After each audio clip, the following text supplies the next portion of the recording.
한번 따라 하시겠습니다. 우리는 하나님의 한 가족입니다. 우리 옆 사람을 축하하며 인사하시겠습니다. 고맙습니다. 사랑합니다. 축복합니다.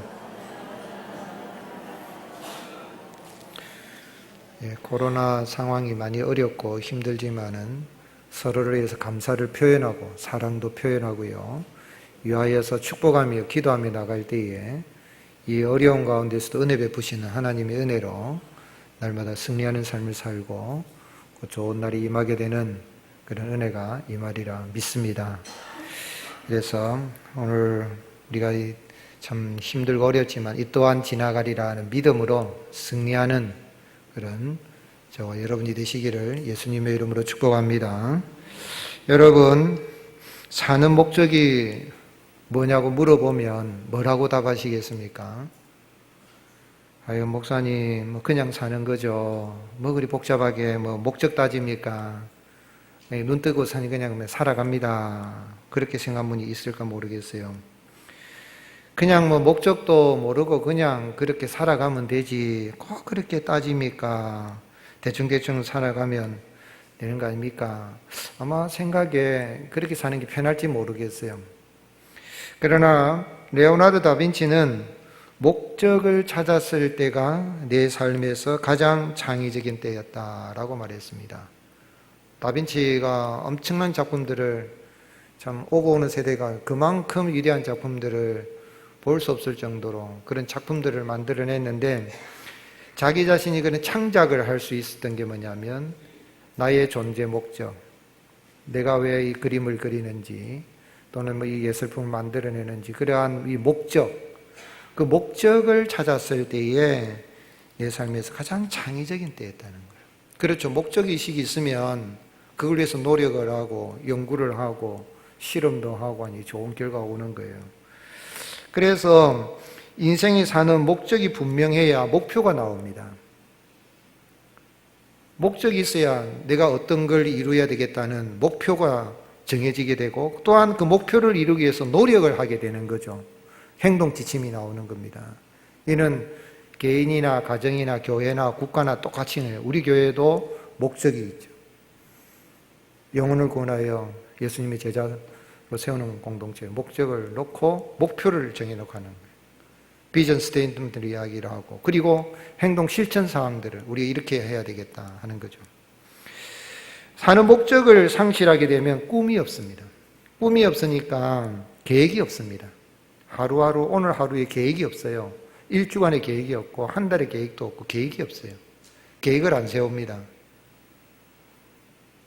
계획을 세워야 잠자기 전에 내일 할 일이 무엇인지도 생각을 하고 누구를 만날 건지 어디를 갈 건지 무엇을 할 건지 그렇게 결정을 하고 계획을 세워도 참 시간이 허송세월하기 쉬운 때인데 꿈도 없고 계획도 없으니 인생이 시간을 허비하는 거예요. 뭘 할지를 모르니까 시간이 막 지나가는 거죠. 시간은 생명이요 생명은 시간인데 시간 다 되면 가는 거거든요. 하나님이 정해놓은 시간을 하나님이 보내신 시간을 허비하고 사는 거죠. 그리고 나서 먼 훗날에 내가 왜 살았는가? 아이고 내 삶이 허무하다. 일장춘몽이다. 허무하다. 청춘을 돌려다오 노래를 부르지만 지나간 시간은 돌이킬 수가 없죠. 목적이 없으니까. 목적의식이 없으니 그런 거죠. 니체, 니힐리즘 또는 무신론 실존주의 철학자를 하지만 니체가 그런 이야기를 했어요. 사람들은 목적을 잃은 순간에 온갖 이해할 수 없는 행동에 몰입하기 시작한다. 그 사람이 보면 저 사람 전에는 안 그랬는데 왜 저리 실성한 것처럼 저래 허송세월하고 저래 도박하고 게임하고 술주정이를 왜 저렇게 사나? 그 사람 목적을 모르겠다. 내가 해도 안 된다. 해보면 대충 살지. 그런 자존감도 없고 목적의식도 없고 계획도 없고 막 그래 가는 거예요. 오늘 여러분은 어떻습니까? 인생 살아가는 데 있어서 하나님께서 나를 부르시고 나를 이렇게 예수님 믿게 한 목적이 뭔가? 오늘 바라는 것은 여러분 목적을 분명하게 하고 그런 정말 사명을 오늘 소명자여 사명자의 길을 걸어가라 그랬는데 정말 하나님이 내게 주신 그 사명과 목적을 따라 살아가는 하나님의 영광을 드러내는 그런 은혜가 있을 수 있기를 주님의 이름 축복합니다. 그럼 어떻게 하면 내가 이 세상에 태어난 목적에 따라 살고 행복한 삶을 살아갈 수 있을까요? 목적이 또는 내가 원하는 목표가 이루어지면 행복하고 기쁘고 즐겁고 감사가 넘치잖아요. 바울은 3차 전도 여행 중에 주 55년에서 58년경에 고린도에서 이제 로마에 있는 성도들이 편지를 보냈습니다. 편지를 보낼 때는 목적이 있을 거 아닙니까? 무슨 목적으로 편지를 썼는가? 로마서 전체 16장을 기록한 목적이 있습니다. 그것은 한마디로 말하면 복음을 전하여서 로마에 있는 교회 성도들을 경고하게 하기 위해서, 경고와 믿음 가운데 세우기 위함인데, 제가 로마서를 이렇게 묵상하고 하는 가운데에 로마서에 로마 교회 안에 문제가 있어요. 그게 뭐냐면 유대교 기독교인, 유대 그리스도인, 또 이방인 그리스도인 사이에 갈등이 있는 것으로 볼 수 있어요. 특별히 로마서 14장에 보면 먹는 문제로 싸웁니다. 교회 안에 이방의 신상 앞에 바쳐진 재물 시장에 사는 거 사다가 먹는 게 맞냐 아니냐고 교회 안에 싸움이 일어난 거예요. 믿는 사람들이에요. 믿는데 유대 율법주의 출신자들을 보는 그리스도인과 이방인 그리스도인 사이에 갈등이 생긴 거예요. 바울이 오죽하면 그리스도의 피로 값주고 산 형제를 실족시키지 마라, 하나님의 사업을 무너지게 하지 마라, 로마서 14장 20절에 그 이야기했는데, 복음으로 이제 그 문제를 해결하는데 단도직입적으로 14장으로 들어가서 할 수도 있지만은 왜 어떻게 해서 정말 성도가 됐는지 그리스도인이 됐는지 그 설명을 복음으로 설명하고, 그러므로 너희는 이렇게 살아라 하면서 그러므로 너희 안에 있는 이런 문제가 일어나고 있는데 그걸 복음으로 해결할 그런 목적을 가지고 편지를 쓴 것으로 볼 수 있어요. 그 이제 로마서의 서론, 인사가 오늘 읽은 말씀인데, 이 서론이 중요합니다.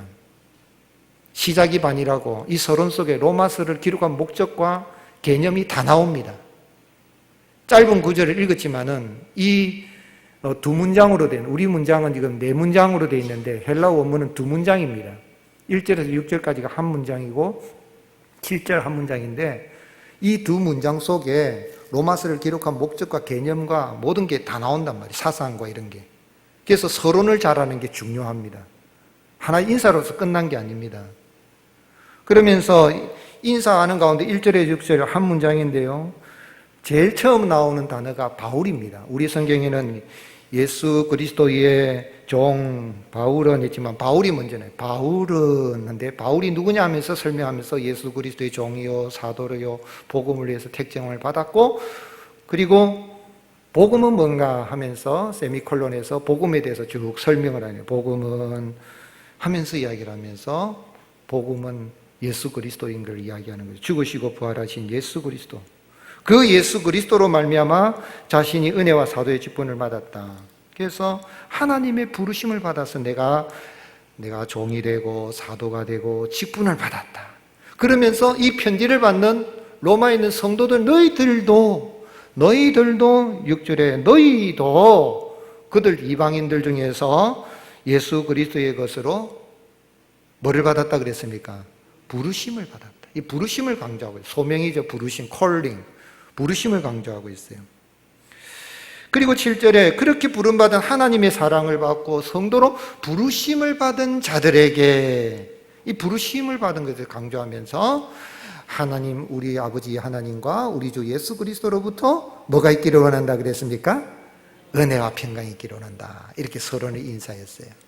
바울이 지금 강조하는 부르심을 강조, 소명받은 소명자라는 거죠. 오늘 바울도 부르심을 받았고 로마에 있는 성도들도 부르심을 받았다는 거예요. 왜 하나님이 이 불러주신 게 중요할까요? 부르심 없으면은 뭐 없어도 행복하게 살아갈 수 있잖아요. 예수님 안 믿는 사람도 하나님 안 불러주셔도 그냥 그렇게 살아가잖아요. 우리 찬송을 부르면서 죄 있는 자들아 오라 오라 그래도 아이고 믿는 뭐 교인들이나 가라, 나는 안 간다고 불러도 대답도 안 하고 그런단 말이에요.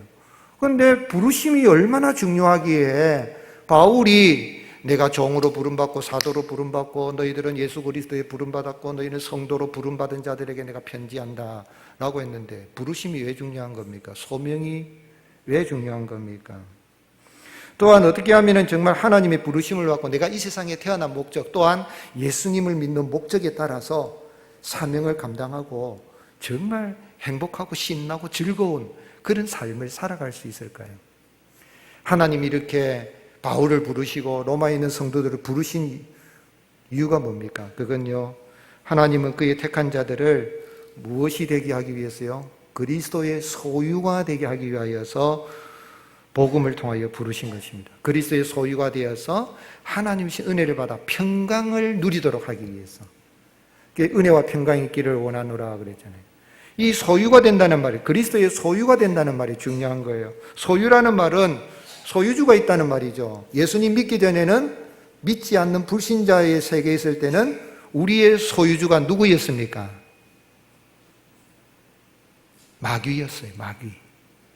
요한복음 8장 44절에 예수님이 너희 아비는 마귀라 유대인들에게 말했는데, 유대인이 아닌 이방인들은 볼 것도 없지요. 마귀가 주인 노릇했다고요. 그러니까 너희 아비는 마귀라, 본래부터 살인자요 거짓말장이라. 그래 너희 아비 마귀를 따라서 거짓말하고 살인한다 라고 하면서 예수님이 그 마귀를 따라서 너희들이 나를 죽이려고 하는 거 아니냐라고 유대인들에게 말했다면, 이방인들은 볼 것도 없죠. 이방인 중에서 극동아시아에 살고 있는 우리 이방인, 그것도 예수님 오신 2000년이 지난 21세기 사는 우리는 볼 것도 없는 그런 마귀, 예수님 믿기 전에는 소유주가 마귀였어요. 마귀. 아비가 마귀였다고요. 그런데 그리스도의 소유가 되도록 하나님이 복음을 통해서 부르셔서 그리스도의 소유가 되어서 평강을 누리게 얼마나 중요해요. 이거는 주인이 바뀌었다는 이야기예요. 누가 바뀌었다고요? 주인이 바뀌었다는 거예요. 우리 주인은 누구시라는 거예요? 예수 그리스도, 그리스도라는 거죠.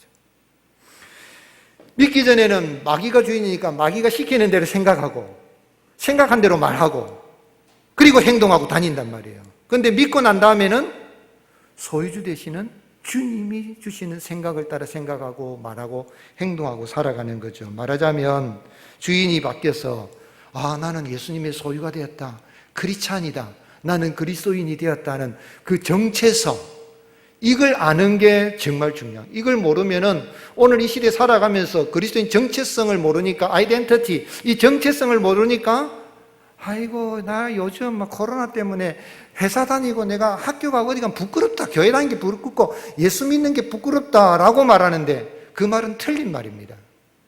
여러분, 예수님 믿는 게 부끄럽습니까? 안 부끄럽습니까? 하나도 안 부끄럽습니다. 부끄럽다고 생각하는 것은 환경에 따라서 이 믿음이 바뀌는 거예요. 내가 부끄럽다는 이야기는 아이고 생활인 사람들이 뭐 그렇게 어떻게 저렇게 누구 말하는 걸 들어보니까 그러는데, 정체성을 잃어버리거나 정체성을 정확하게 모르는 거예요. 내가 누군지를 모르는 거예요. 나는 하나님이 복음을 통해서 불러주셔서 예수 그리스도의 소유가 되었다, 이 확신을 가질 수 있기를 주님 이름 축복합니다. 1절에 바울이, 예수 그리스도의 종 바울은 사도로 부르심을 받아서, 바울이 언제 부름받았습니까? 바울이 예수님 몰랐을 때는 마귀가 시키는지 자기는 하나님을 잘 섬긴다 생각해가지고 예수님 믿는 사람들 잡아서 막 죽이려고 로마 사내린 공회에서 예수 믿는 사람들 잡아러 오는 그 공문서를 가지고 다메섹 성으로 이제 가다가 저렇게 두면 안 되다 싶으니까 예수님이 부르신 거예요. 사울아 사울아 하면서 부르신 거예요.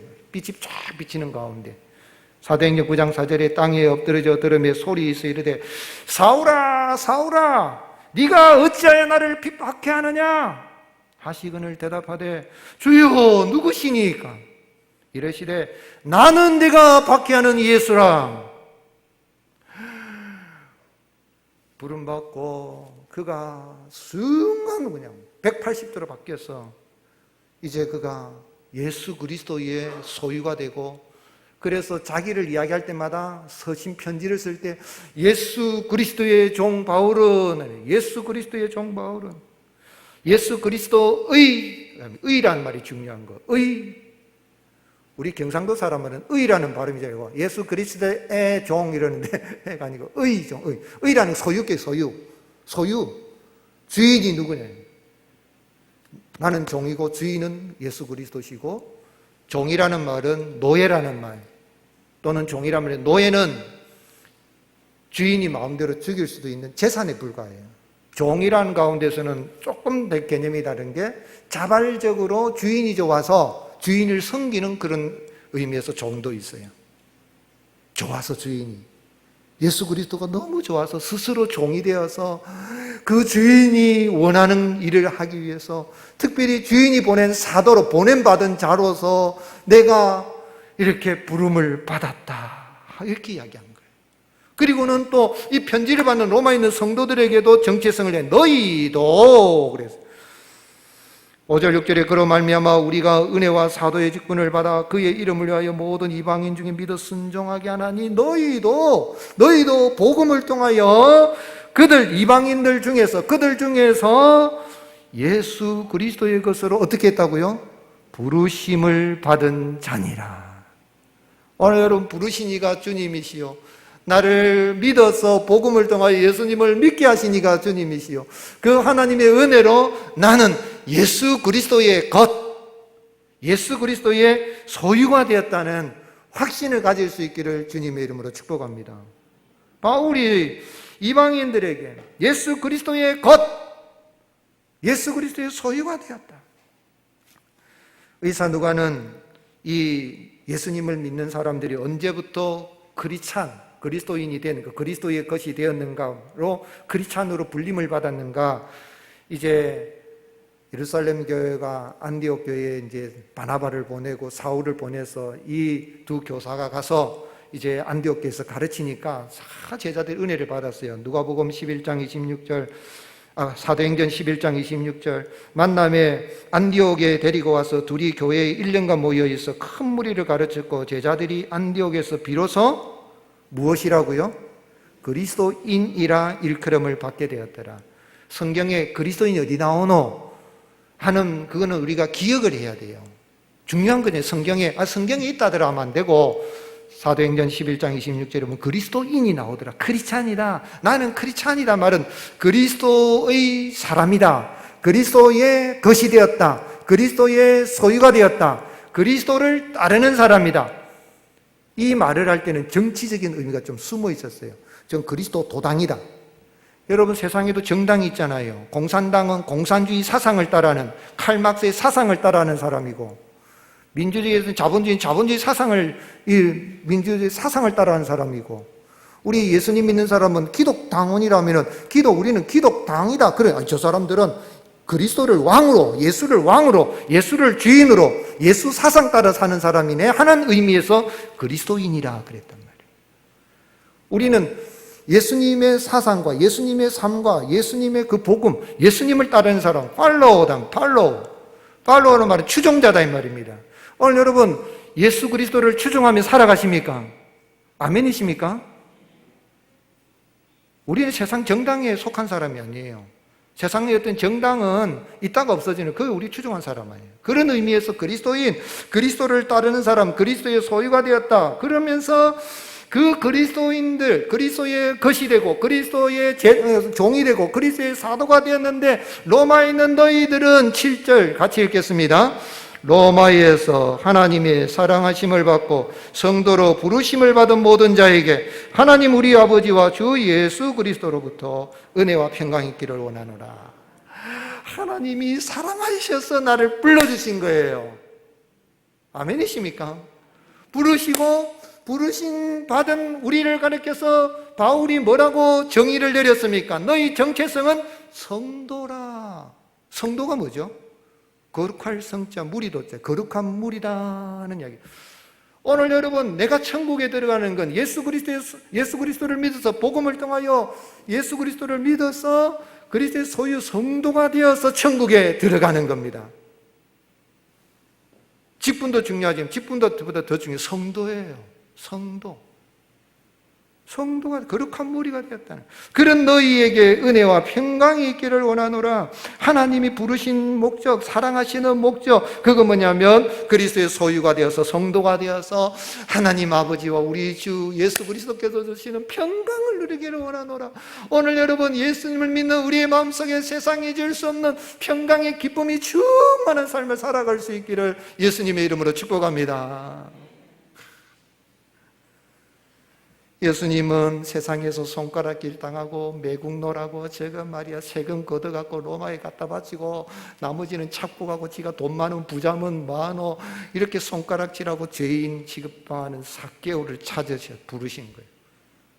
예수님이 찾아가시고 삭개오가 나무에 올라서 사람들이 피해가지고 키가 적으니까 해서 혹시라도 예수님 얼굴 좀 볼 수 있나 싶은데 예수님이 나와요. 삭개오야 부르신 거예요. 내려오너라 부르시고 예수님이 먼저 삭개오를 부르시고 예수님이 삭개오를 영접하여 주시니까 삭개오가 너무 좋아서 쫄아서 예수님을 영접하였다. 집으로 모셔서 예수님 나를 부르시고 나를 이렇게 구원해 주시니 감사합니다. 내 소유의 절반을 잘라서 가난한 사람들에게 주겠습니다. 막 이런 거예요. 예수님이 먼저 부르시고 예수님이 먼저 영접하여 주시니 그 은혜 감사하여 삭개오도 예수님을 영접한 거예요. 그래서 변화되는 예수님이 뭐라고 말씀했습니까? 누가복음 19장 9절에 예수께서 이르시되 오늘 구원이 이 집에 이르렀으니 이 사람도 아브라함의 자손이미로다.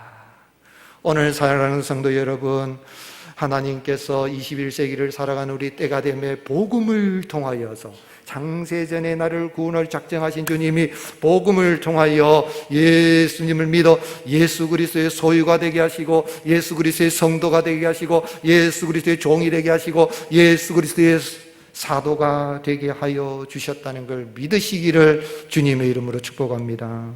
지금도 주님은 복음을 통해서 부르시는 겁니다. 복음이 뭡니까? 2절에 이 복음은 하나님이 선지자들을 통하여 그의 아들에 관하여 하나님의 아들에 관하여 성경에 미리 약속하신 것인데 세미콜론 하고 이 복음은 하면서 3절 4절 복음이 뭔가? 이 로마서에 나오는 복음의 핵심을 3절 4절에 다 정리해버린 거예요. 다 나옵니다. 예수 그리스도 하나님 아버지 복음 의 다 나오는 거예요. 구원 평강 은혜 다 나오는 거예요. 3절 4절 같이 읽겠습니다. 그의 아들에 관하여 말하면 육신으로는 다윗의 혈통에서 나셨고 성결의 영으로는 죽은 자들 가운데서 부활하사 능력으로 하나님의 아들로 선포되셨으니 곧 따라합시다. 복음은 우리 주 예수 그리스도. 사람들이 복음이 뭐냐? 복음이 뭐고 하면 복음이 뭔데? 복음이 복음이지 뭐야? 그리 말하면 안 되고 따라합시다. 복음은 우리 주 예수 그리스도. 지금 설명이 그렇습니다. 복음이 무엇인가? 그의 아들의 선지자들이 예언한 것인데 그의 아들은 하면서 이제 복음을 쭉 이야기하면서 그의 아들 하면서 육신으로는 다윗의 혈통으로 나셔서 죽으셨다는 거예요. 그러나 성령님의 역사로 성결하신 성령님의 역사로는 죽은 자 가운데서 다시 부활하셔서 하나님의 아들로 선포되셨으니 예수님은 나시기 전에도 하나님의 아들이신데 다윗의 자손으로 나셔서 아들로 오셔가지고 나시기 전부터 이분은 하나님이시요 완전한 사람이심을 선포하셨다. 쓰니 곧 우리 주 예수 그리스도시라. 중요한 거예요. 우리 주 예수 그리스도가 복음입니다. 죽으시고 부활하신 예수님. 오늘날도 누구든지 예수님을 믿으면 하나님의 소유된 백성과 그리스도의 복음을 위한 사신으로 거듭나게 됩니다. 고린도서 5장 20절 그러므로 우리가 그리스도를 대신하여 무엇이 돼요? 사신이 돼요. 사신은 왕이 어느 나라에 왕을 대신해서 사람을 보낼 때 한 사람을 보내면 사신, 보낼 살자 신하 신자, 두 사람 이상을 보내면 사도, 보낼 살자 무리 도자예요. 일반 사도 12명, 특별 사도 바울 13명에서 그 외에는 사도가 없다 말할 수도 있지만 바나바도 사도고요. 그리고 또한 예수님을 믿는 사람도 하나님이 보낸 자들의 무리라고 하면 영적으로는 사도란 말이에요. 신사도 운동에서 이래 가지고 사도적 개성 그런 말 하는 게 아니고 하나님의 아들, 딸이 되었다면 사신이 된 건 아무것도 아니에요. 내가 예수 그리스도를 믿어서 예수 그리스도의 소유가 되고 예수 그리스도의 성도가 되고 예수 그리스도의 종이 되고 예수 그리스도의 사도가 되고 예수 그리스도의 신부가 되고 예수 그리스도의 성령의 전이 되었다고 생각하면 얼마나 감격합니까? 베드로는 베드로전서 2장 9절에 그러나 너희는 택하신 족속이 왕같은 제사장들이 거룩한 나라요 그의 소유가 된 백성이니. 오늘 여러분 네 가지 정체성을 베드로도 이야기했어요.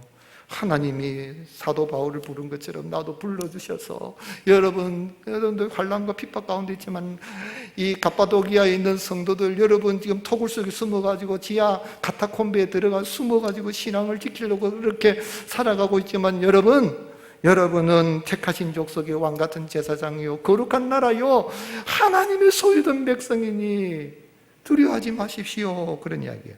오늘 사랑하는 성도 여러분, 코로나19 이러한 악한 시대에 살아간다 할지라도 나의 정체성을 확신하고 나는 하나님이 나를 사랑하셔서 부르셔서 복음을 통하여 복음이신 예수님을 믿어서 예수 그리스도의 소유가 되었다는 것을 여러분 확신하시고 자랑하시고 감격하며 살아가는 은혜가 있을 수 있기를 주님을 축복합니다. 쿨버드, 핫버드라는 말이 있어요. 쿨버드, 핫버드. 번역을 뭐라고 해야 될까요? 열정이 식어진 차가운 새, 뜨거운 새라고 할 수 있는데 덴마크 철학자 키에르케고르가 한 말이에요. 키에르케고르가 이야기를 했는데 늦가을에 한 무리의 야생오리들이 이제 추우니까 따뜻한 남쪽 나라로 이렇게 찾아왔어요. 이 오리들이 너무 예쁜 어느 농가에 있는데 농부가 너무 예쁘니까 이 오리들에게 더 추위를 피해가지고 아주 먹이를 준 거예요. 오리들이 묵고 이제 막 다 됐는데 이제 가을이 되고 이제 날씨가 또 추워지니까 남쪽 나라 또 가야 되잖아요. 따뜻한 곳으로 가야 되는데 그 가운데 보니까 어떤 오리들이 농부가 주는 게 너무 맛있어가지고 너무 많이 먹어가지고 살이 찌가지고 비둥비둥해가지고 날아가려니까 못 날아가는 거예요. 그리고 또 한편으로 어떤 오리들은 날아갈 수 있는데도 아이고 농부가 주는 거 저게 더 좋지 이 추운데 날씨도 춥까지만 멀리 날아가면 뭐 하겠노. 안 날아가고 남아있는 새 야생 오리를 가리켜서 쿨버드. 무슨 이야기입니까? 쿨이란 말은 좋은 의미도 있죠. 여기서 말하는 거는 열정이 식어진 새, 즉 말하자면 야생오리의 그 자기의 정체성을 잃어버린 새를 가리켜서 쿨버드라. 오늘 여러분 핫버드는 뭐예요? 농부가 주는 거 맛있는 그런 것도 좋지만은 나는 야생오리다. 날씨가 추우면 얼어 죽을 수 있으니까 따뜻한 남쪽 나라로 농부가 주는 것도 좋지만 나는 날아가야 된다. 농부 안녕 하고 나가는 야성이 살아가 있는 새를 핫버드. 그리스도인은 뭡니까? 그리스도인은 세상에 살고 있습니다. 직장이 있습니다. 내가 아무리 고위간직에 올라오고 세상에 많이 가지고 살아나고 인기가 짱 되고 이렇게 살아도 우리는 여기에 세상에 정들 곳이 아니라 우리는 위에서 부르신 하나님의 부르심을 받았고 그리스도의 소유가 되었기 때문에 그에 따라서 나아가는 핫버드 시대. 그걸 살아가야 된다는 그런 의미에서 키에르케고르가 한 이야기예요. 사랑하는 성도 여러분, 나는 예수 그리스도를 믿어서 하나님 부르심 받아서 예수 그리스도 소유가 됐다는 확신을 가지고 참으로 하나님 부르신 그 부르심에 따라 목적에 따라 살아가는 은혜가 있을 수 있기를 주님의 이름 축복합니다. 그러면 부름받아서 예수 그리스도의 소유가 된 성도 어떻게 살아드려야 되겠습니까? 성도의 삶의 목적은 뭡니까? 인생의 목적이 뭡니까? 성도는 하나님의 복음 전파의 사명자로 살아가는 겁니다. 말하자면 하나님의 복음 전파하는 것이 나의 삶의 목적이요 사명이 되는 거예요. 복음을 전파해서 영혼을 구원하기 위해서 복음을 전파하는 사명, 영혼을 구원하는 목적, 그 목적, 영혼을 구원하여 제자 삼는 목적, 공동체를 세우는 이 목적을 위해서 복음을 전파하는 것, 주일 예배를 드리고 구역 모임도 하고 제자 공부도 하고 주일 성수도 하고 개인 경건하고 열심히 개인 전도도 하는 이런 사명, 이거 사명에 실천하는 거죠. 사명은 동사입니다. 목적은 명사라면 행동하라는 거예요. 이제는 이 사명을 받아서 사명자, 소명을 받았으니 부름을 받았으니 소명자여 사명자의 길을 가라. 사명자라는데 복음을 전하기 위해서 영혼 구원하기 위하여. 바울이 1절에 예수 그리스도의 종 바울은 사도로 부르심을 받아 무엇을 위하여 택정함을 받았다 그랬습니까? 하나님의 복음을 위하여. 부르심을 때는 부름받은 소명을 받았을 때는 부름 목적이 돼요. 주인이 종을 부를 때는 마당새야 하면은 예 주인님 그래 너 저기 가서 김지사 댁에 가가지고 어떻게 하고 그리고 내가 이것 좀 갖다 전달해 드리고 그것도 주는 거 받아오너라 하면 예 하고 주인이 시킨 일이 있단 말입니다. 그게 사명이다. 사명은 할 일. 그런데 마당새를 불렀어요. 마당새야 예 주인이 너 저기 대동강에 좀 다녀오너라. 예 하고는 얼마나 주인 말에 순종자라는지 뭐 그냥 쫙쫙 바로 오면 대동강이가 마상세야가 내가 니한테 할 일 시킬 일이 있는데 그냥 가면 어떡하는데도 막 안 돌아보고 대동강에 버뜩 갔다가 100m 달리기 하듯이 갔다가 와가지고 다녀왔습니다 주인님 대동강에. 니 대동강에 왜 갔다 왔냐? 모르겠는데요. 갔다 오래서 갔다 왔는데요. 사명을 상실해버린 거예요. 하나님이 주일날 불렀어요. 예배당에 불렀어요. 예배드리러 왔어요. 예쁘게 해가지고 샤워하고 예쁘게 해서 예배드리러 예배당에 왔어요. 뭐하러 왔지요? 예배드리러 왔지. 예배드리는데 목사가 오늘 설교 기네? 아이고 오늘 12시 반에 약속했는데 아이고 문자 해야 되겠네? 아이고 오늘 목사 설교가 왜 이렇게 기노? 좀 늦겠다. 이러고 있으면 예배가 안 돼요. 그런 사람 한 사람도 없겠지만 우리 모자이크 교회 수준에. 그런데 그런 사람 있다 이 말입니다. 불러주셨는데 부르시니 예수님의 소유로 불러주셨고 성도로 부르셨고 종으로 부르시고 사도로 부르시고 하나님의 성전을 부르시고 그리스도의 신부로 불러주신 목적이 뭐냐? 내가 예수 그리스도의 종 예수 그리스도의 사도가 되었는데 하나님의 복음을 위하여 택정을 위험을 나는 복음 하나님의 복음을 전하 영혼 구원하는 목적을 이루기 위해서 살아간다 그 말입니다. 그러니까 아이고 오늘 목사가 전부 다 신학교 가란갑다 그런 말 아니에요. 이거는 목회자가 되라는 말이야. 신학교 가란 말이 아니라 예수님을 믿는 순간 예수 그리스도의 것이 되고 성도가 되는 순간에 우리의 누가 바뀌었다고요? 주인이 바뀌었단 말이에요. 주인이 바뀌었으니까 주인이 원하는 게 뭐냐면 신학교에 가서 목사 안수받아 목사 되든 안 되든 직장을 하든 사업을 하든 학교를 가든 어디를 가든 가정에 있든지 무엇을 하든지 내가 만난 사람 하나님이 나를 붙여주신 것은 그 사람에게 뭐를 전하라? 하나님의 복음을 전하라. 굿뉴스, 복음, 굿뉴스, 좋은 소식을 전하라. 좋은 소식은 한마디로 누구라고요? 복음은 예수 그리스도. 예수 그리스도를 이야기하는 거야. 우리 예수님이 이제 얼마나 멋쟁인지 아느냐. 나 같은 죄인을 구원하시려고 오시고 그 예수님에 대한 이야기를 복음의 스토리를 알아가지고 바울이 자기가 만난 다메섹의 도상 예수님을 사도행전에 3번이나 이야기하면서 왕 앞에서도 내가 원래는 핍박자인데 나를 불러주신 그 주님이 막 이야기하니까 아이고 바울아 네가 공부를 많이 네 학문이 너를 미치겠다 이런 말을 들어도 아닙니다. 예수님이 제일 좋습니다. 예수님을 이야기한다. 예수님. 자나깨나 예수님 이야기. 그게 바로 복음, 하나님의 복음을 위하여. 목사만 하는 거 아니에요.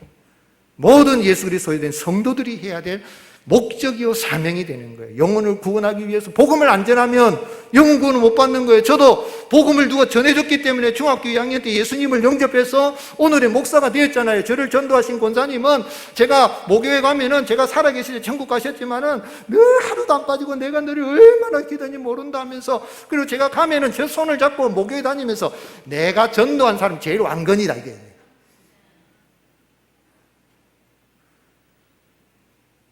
복음을 전했어요. 영혼을 구원하기 위하여 복음을 전하는 사람. 바울은 5절에 같이 읽겠습니다. 5절 그로 말미암아 우리가 은혜와 사도의 직분을 받아 그의 이름을 위하여 모든 이방인 중에 믿어 순종하게 하나니 누구의 이름을 위하여? 그의 이름 누굽니까? 예수님의 이름을 위하여서 예수님 이름에 산다. 예수님은 그리스도의 주인이시니까 예수님의 이름에 산다는 이야기는 나 예수님에서 삽니다. 말은 그랬는데 그 예수님에 산다는 게 뭐냐 하는 게 하나님의 복음을 위하여.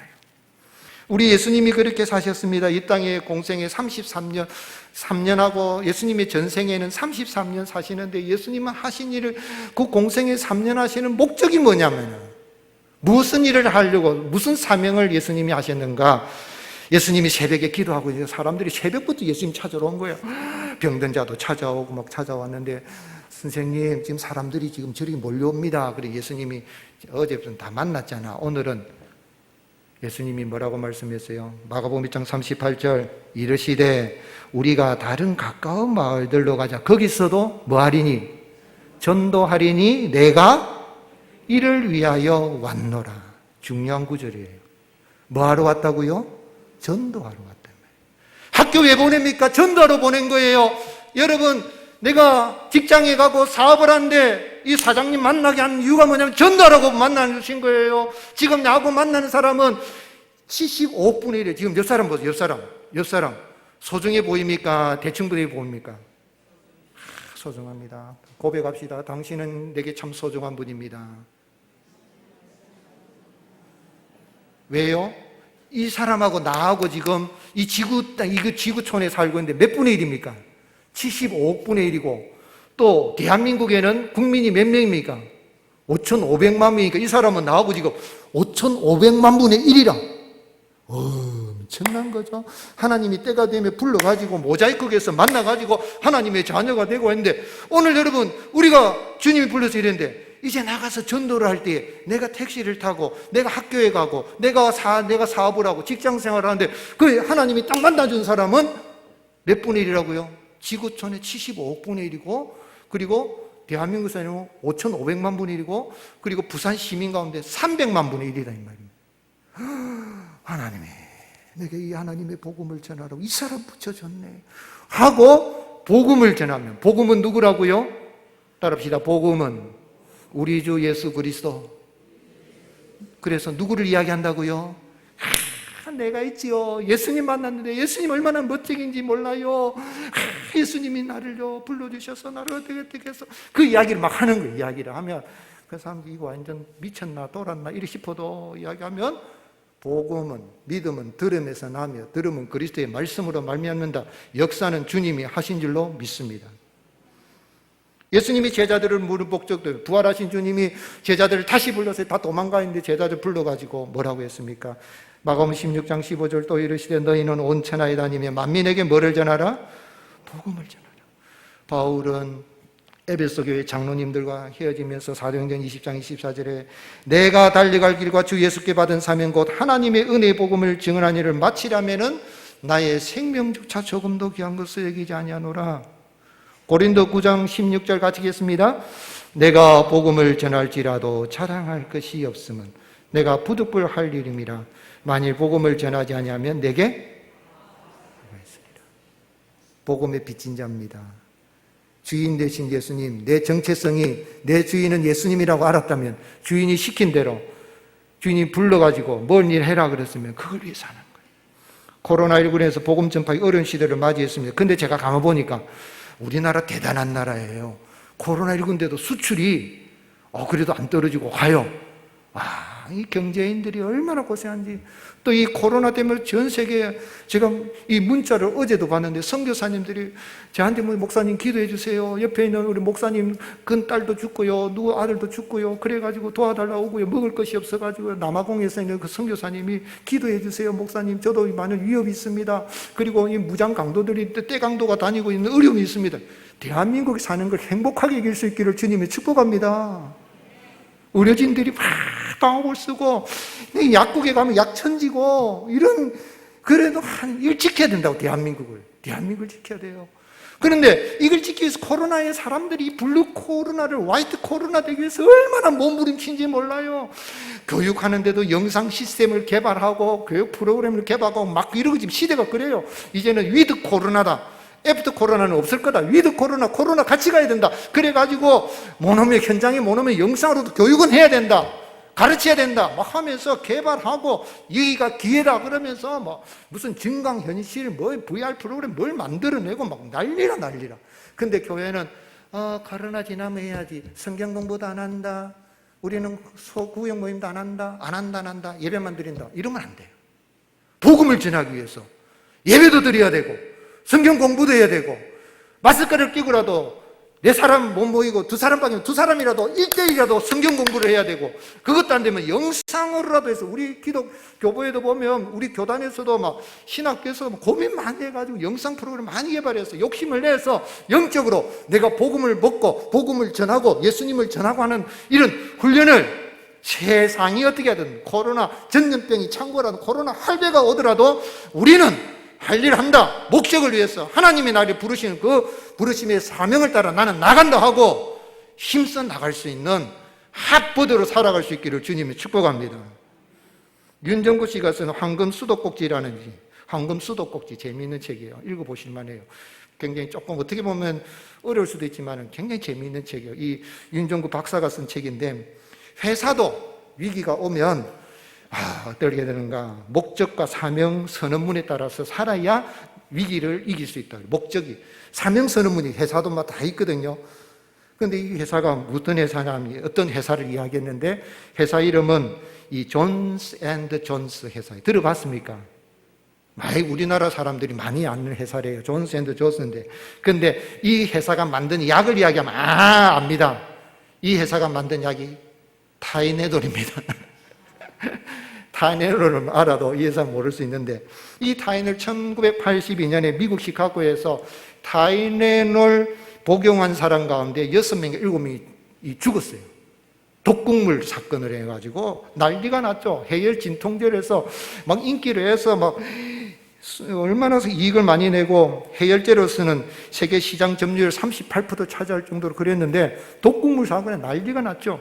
그런데 청산가리가 발견됐대요. 청산가리가 도대체 어찌 된 건가 하고, 그런데 이 존스 앤드 존스에서는 사명선언문에 우리의 첫째 책임은 주주보다 우리의 상품과 서비스의 수요자인 의사, 간호사, 환자와 자녀를 가진 아버지와 어머니를 비롯한 모든 사람에 대한 거예요. 사람의 생명을 위해서 했는데, 이게 따라서 우리가 먼저 목적 서문에 따라서 경보를 발령을 하고 모든 제품을 먹지 마라 그러고 제품을 다 수거했어요. 다 수거해가지고 막 그리고는 나중에 경찰이 조사해서 보니까 정신질환 병력을 가지던 사람이 의도적으로 독극물을 이 타이네놀, 그때는 병으로 돼 있어가지고 병에다가 주입해서 일어난 사건이다라고 하고, 그러면서 이제 이 회사에다가 식품의약국, 미국 식품의약국에서 시카고에 있는 것만 다 수거해서 폐기 처분하십시오 그런 거예요. 그런데 이 회사의 회장인 짐 버커라는 분은 뭐랬냐면, 그 시카고뿐만 아니라 미국 전역에 있는 모든 타이네를 다 해소해라 가지고 3천만 병, 시가로 총 당시에 1억 달러, 1,300억 때문에 다 해서 폐기 처분해 버렸어요. 폐기 처분하고 난 다음에 회사 안에서 사람들이 이제는 타이네놀 쓰는 약, 그 이름 쓰지 말고 이름 바꿉시다 막 그랬어요. 그리고 회장이 또 이제 내부적으로 문제가 생긴 거예요. 내부에 있는 것도 내부 이것도 적이다, 골리앗 아니다. 타이네놀에 대한 이것을 신뢰를 회복해야 된다면서 연구하고 개발해가지고 어린이용 타이네놀, 어른 타이네놀, 뭐 모든 말해서 병이라든가 약, 이제는 딱 얘가 여러분 타이네놀 드실 때 나온 게 있잖아요, 그죠? 탁 해가지고 약 먹을 수 있도록 병이 아니에요. 그걸 바꾸고 막 연구를 해서 고객의 신뢰를 회복해가지고 그래 노력한 결과 전 세계적인 그런 목적 가치를 따라서 회복해서 소비자가 제일 신뢰하는 해열 진통제사라서 그래서 연간 15억 달러 매출해서 아주 사람들이 진통제, 약국이 아주 진통제 주세요 안 하고 우리나라의 방역청장도 그 진통제를 드시면 됩니다 이래야 되는데 그냥 말 잘못해서 타이네놀 하는 말에 전 국민이 막 병원에 약국에 타이네놀 주세요, 타이네놀 한대. 그런데 제가 말씀드린 뭐냐면 위기는 올 수 있어요. 지금 한국 교회가 어려움이 있죠. 그래서 전단에 어려움이 있죠. 그런데 위기 있다고 넘어가면 안 되고 이럴 때에 목회자는 목회자답고 성도는 성도답고 그리스도인답고 우리는 그리스도인답고 교회는 교회답고 정체성을 다시 한번 확인하고 왜 우리가 예수님을 하나님이 불러주셨는가 하는 걸 알고 부르심에 합당히 살아가면 거기에 하나님의 구원의 은혜가 임하게 되는 것입니다. 그것은 경영 원리뿐만 아니라 사회, 회사 경영뿐만 아니라 영적 원리도 마찬가지고 개인도 마찬가지입니다. 나의 목적, 정체성을 내가 생각을 하고 부르신 목적과 사명을 따라 나아가면 하나님이 그 부르신 목적을 이루시고 영광 받으실 뿐만 아니라 우리의 삶 속에 목적이 있고 의미가 있는 행복한 삶을 살아가게 하시는 은혜를 베풀어 주시는 것입니다. 복된 한 주간 되시기를 예수님의 이름으로 축복합니다.